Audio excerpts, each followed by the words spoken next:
Dear Evan Hansen, written by Val Emmich along with Stephen Levenson, Ben Pasek, and Justin Paul, was actually first an award-winning Broadway musical starring Ben Platt. There's actually a film adaptation in the works with Universal Pictures too, though that's still very early in the process.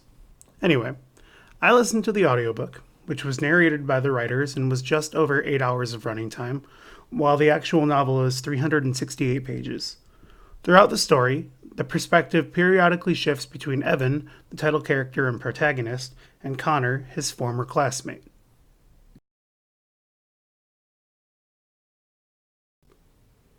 The true me.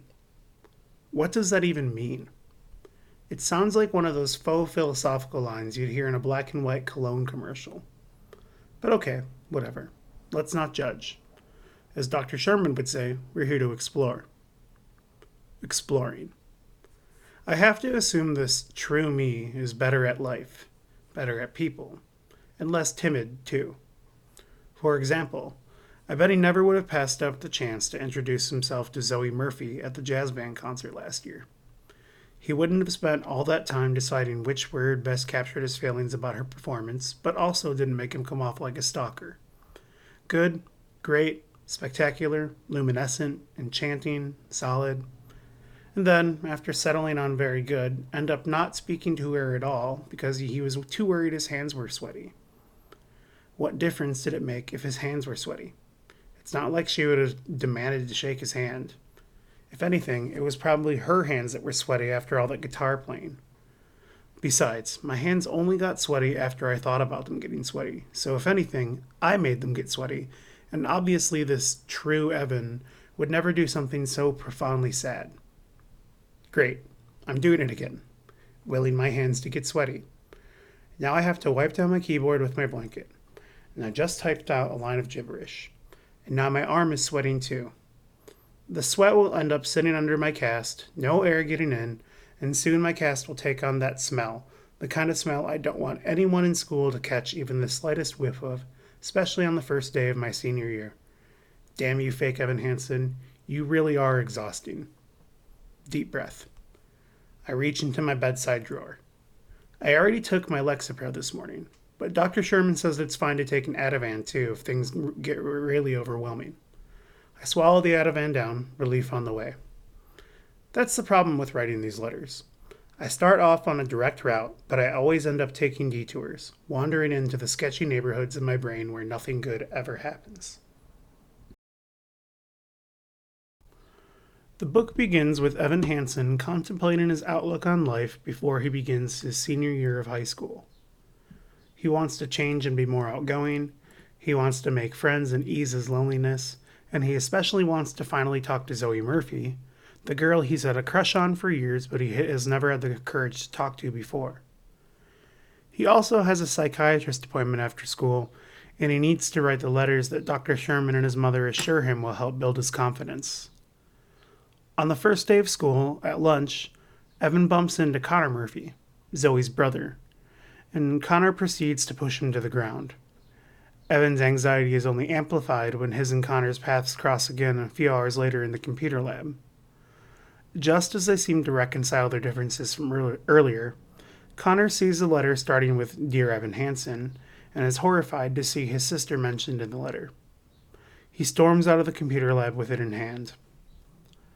Evan spends the next 3 days worrying that Connor will circulate the letter online, and he panics even more when neither Connor nor Zoe show up at school for those next 3 days.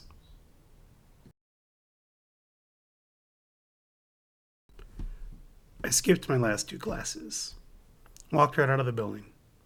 Couldn't shake the feeling. Free falling. Like there's nothing to hold on to. I reached out to the only person I thought might help. And then, when that didn't work, I woke up in the hospital. My family was there. All of them. Looking at the floor, their phones, the insides of their eyelids. Anywhere but at one another or me. I knew what was coming. I'm a fuck up, I know. Spare me. I got out of bed before anyone could say a word. Just left the room. No one bothered to come after me. At the front desk, there were 2 nurses. One said, Room 124. So sad. He's the same age as Evan. I know, the other nurse said, sighing. The first nurse made a call, left a message. Hey, honey, just checking in. I wanted to hear how the rest of your day went. Did you get any good signatures on your cast? You'll probably be sleeping when I get home, but I'll see you in the morning. I love you so much. I just want you to know that. She put down her phone, hands on her forehead, soothing her temples. I couldn't believe it, who this woman was. I think I know your son, I said. I signed his cast today. She didn't answer, just walked away. Another fan of mine.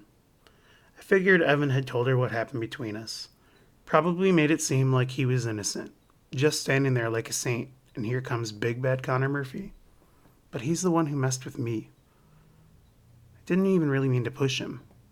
Another one of those split-second decisions. Honestly, they're more like knee-jerk reactions, or something deeper. Part of my nature.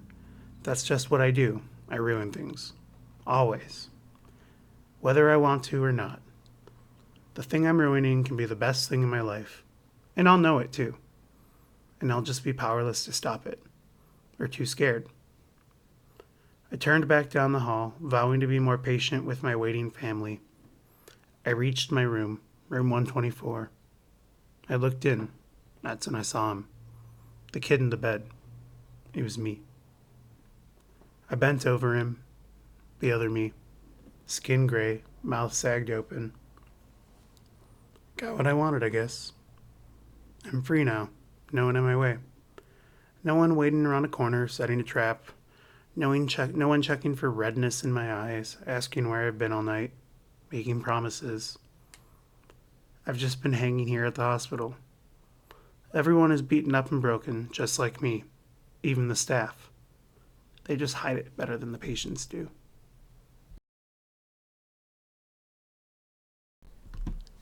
As it happens, Connor Murphy has committed suicide, and found in his pocket was that letter beginning with Dear Evan Hansen. Because the Murphy family thinks that Connor and Evan were friends, and because this gives Evan a reason to spend more time with Zoe, he begins to invent stories about the time that he and Connor supposedly spent together. Each time he tells another lie, he worries that he's gone too far and it will blow up in his face. But what will happen when it finally does? And how long will he be able to keep this up?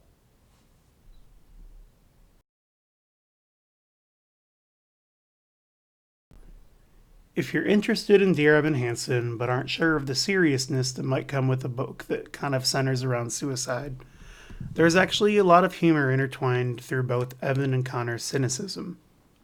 Conversely, if you're interested in some heavier reading, I'd highly recommend 13 Reasons Why by Jay Asher, which focuses on a girl, well, two girls really, and their responses to a very similar tragedy.